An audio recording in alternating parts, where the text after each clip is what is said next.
Bye, have a great time. So ladies and gents, it's been over 2 weeks since I put out my I Reset My Payday 2 progress video, and no, I have not died. In fact, I've been heavily grinding, and since that 2 weeks I've actually gone all the way up to Infamy 5 level 98 as of right now, and probably Infamy 5 level 100, or gone to Infamy 6 by the time that you're actually listening to this. But given that, I'm marked as a cheater now on Payday 2 stats for not having enough heists to get to Infamy 5, despite the fact that I've done well over 200 Death Wish heists.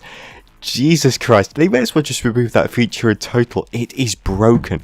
But anyway, given the things that I've gone through so far, the amount of people that I have met and the amount of things that I have learnt, I honestly haven't learnt all that much, to be quite honest with you. Most of the stuff that I'm about to go through on this video is stuff I already knew, but this video is going to be dedicated to tips on how to do all sorts of different stuff. I'm going to leave every single piece of information that you need to know in this video. So without further ado, let's get right on into it. I'm dedicating the whole beginning of this video to the suppressed judge for many reasons. The first one is in stealth, it is a tank. It's got a high concealment, plus with the fact that it is a shotgun, it has the ability to propel enemies very, very far. All shotguns have this ability. You'll notice this in both stealth and loud, but if you think about it, you can use this ability in stealth to knock enemies into corners or out of the range of other enemies or out the way, etc. And this is perfect because if you need to knock them into a little concealed area, like maybe behind some crates or something nearby, you can do that. Just dive over just the opposite side of where you want to fling them and land your shot. As for loud, if you put HE rounds on this thing, it becomes a miniature bloody nuke launcher. Not exactly, but close enough. Using this thing, you can shoot a bulldozer and it will be stunned for 6 or 7 seconds. This works of course for all HE rounds, but given its fire rate and given the amount of damage that it has with silent killing and all shotgun skills on, even without those, it's still pretty decent. Make sure you have overkill on it as well, by the way. Just any shotgun skills, put those on. Shoot a bulldozer and you'll be able to shred its visor off in just one clip, and given that it's only got 5 rounds at a really high fire rate, that does not take long at all, way less than half a second. So just make sure you're shredding the, I don't know, half a second actually, but just shred the dozer and swap your weapon, so whatever it is you chose as your primary. I'm using the Raven shotgun in this gameplay just because, well, I'm switching up my shotguns a bit. I haven't spent much spending cash, to be quite honest with you. I've basically got almost all my slots open anyway because I've not actually bought a different weapon. I've been using the same shotguns the whole time.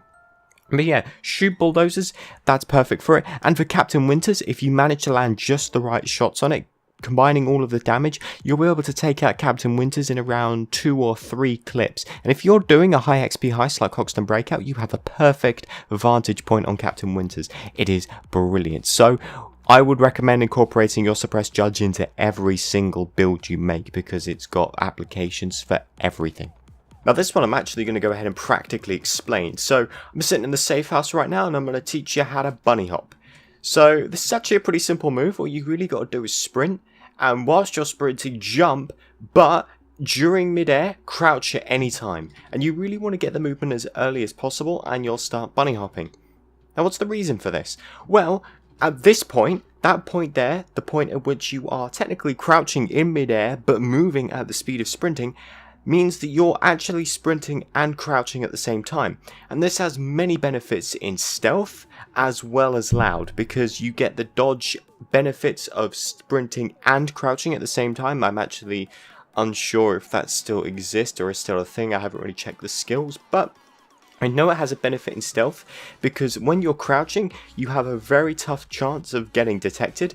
But if you're doing this, you're moving in crouching at the speed of sprinting. So if you're doing this all around the map, you are very, very unlikely to be detected. In fact, you'll be able to sprint your way right past a guard.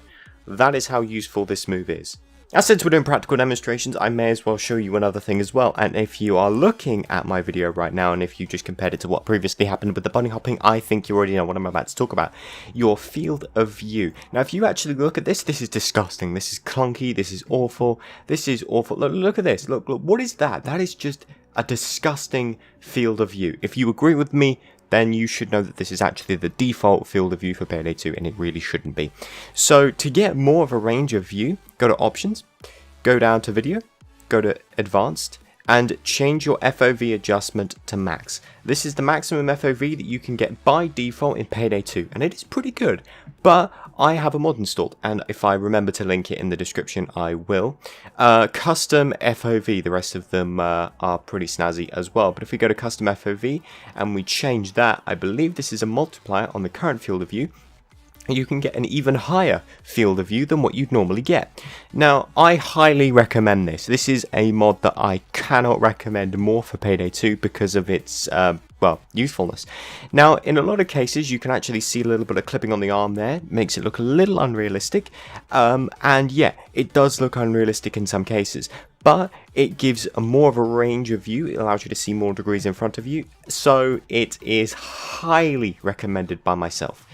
You may have to get used to a bit of adjustment here. You know, if you adjust it too high, you will end up being this disorienting. Like, the enemies in front of you are, you know, disgustingly small, very hard to see. It's very, very trippy. I'll stop now in case anybody's getting motion sick. But if you get it too tiny, then, you know, you're just back to where you started, aren't you? So definitely play around with this, find a setting that you like, find a good balance. You know, there's a balance between realism and usefulness. I'll leave that to you to discover, but this is a highly valuable mod, and if I remember to link it in the description, I will, because I do think that you need this. Now, when it comes down to skills, the build is yours.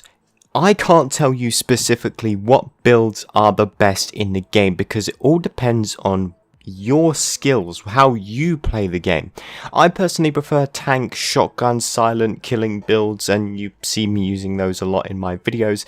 But when it comes down to mandatory skills that you'll want to use in basically every single heist, I recommend duck and cover, and the other one that I've forgotten the name of, but you're seeing me take a look at right now.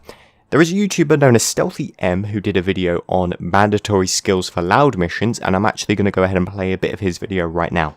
Make sure that you always have selected Transporter and 9 lives whenever you are doing a loud mission, because these skills are very low, so they are very easy to get. For example, Transporter will allow you to throw bags 50% further, and 9 lives will allow you to go down one more time before you go into custody. No, I have to second that. I have to agree with those skills for the exact reasons that he specified, and I'm going to leave that video in the description below because he goes over 6 different tips for Payday 2 beginners, as opposed to the sort of ultimate tips, the professional tips, the tips that I've learned over the past 2-3 years playing the game. So yeah, take a look at his video, it's pretty good. Oh, and be sure to spam his comment section with Fox sent me as well, because lol. Now, since I've already covered 4 areas, I'm going to cover a 5th one just so I can make this a 5 professional ultimate tips video, just to rack in the views there, because everyone knows 5's a solid number. But we're going to be talking about XP. Now, when it comes down to XP, Stealthy M nails it once again with another part of his video, and I'm going to play that bit real quick. So you will first have to unlock these glasses and then any of these masks. After you unlock one of these masks, I recommend that you go for EXP boosts. These EXP boosts will always make it so that after you finish a mission, you'll get 10% more experience. This is very, very useful if you want to continue going up in Infamy. Now that you saw him talking about the Infamy skills, the skills that you should get as you're going up in Infamy, get those 10% bonuses when you can. And if you're playing it like I am, speed running, it's very easy to keep track of what you bought. Make sure that you get those 10% extras, and I would recommend once you get the 3 10% extras around whatever mask or whatever thing you wanted to go for a 7.5 just to get the 2 next to it, the 2 10% next to it. Anyway, those are the infamies, but he also does not mention that you should be getting as many team boosts on your gun as possible. The like stat boost, but 3% extra XP and money for every single one of your teammates, including yourself. I have 2, and I've always had 2 on my guns, giving me that extra 6% XP and money. The reason I had 2 is because I got a monthly job complete and got 1 from that, and I got fortunate enough to get 1 from a card drop at around level 60 something when I did Overdrill, before I even went Infamy, so I was fortunate. But yeah, make sure you nail those. And as for heists that you need to do to to get XP, Hoxton Breakout, Rats, Watchdogs. I'll be honest guys, there is no surefire quick way Sneaky tip that even the doctors aren't telling you way to get to level Infamy 25, level 100 doing one jewelry store or normal. There's no secret trick there. It's grinding. It is a constant grind. I spent about 100 hours of playtime getting to Infamy 5, level 98, for fuck's sake. You need to put a lot of time into this if you really want to get results out of it. Alternatively, you could just cheat, but, you know, that'll make you a cunt. Anyway guys, that has been my 5 ultimate tips video. If you have any tips, leave them in the comment section below, and if they are good, I will put them in the description. Big thanks to Crimpack for the music in the background of this video. It is fucking fantastic. I especially like On Guard, the newer track that they came out with. It is fan-fucking-tastic. Seriously, I've been hyped ever since they sort of showed the first preview of that thing. I just love the rhythm of it. Anyway guys, thank you for watching. Hopefully I can do more consistent uploads now that the hardest part of the grind is now out of the question. And yeah, I'll see you in my next video. Ta-ta.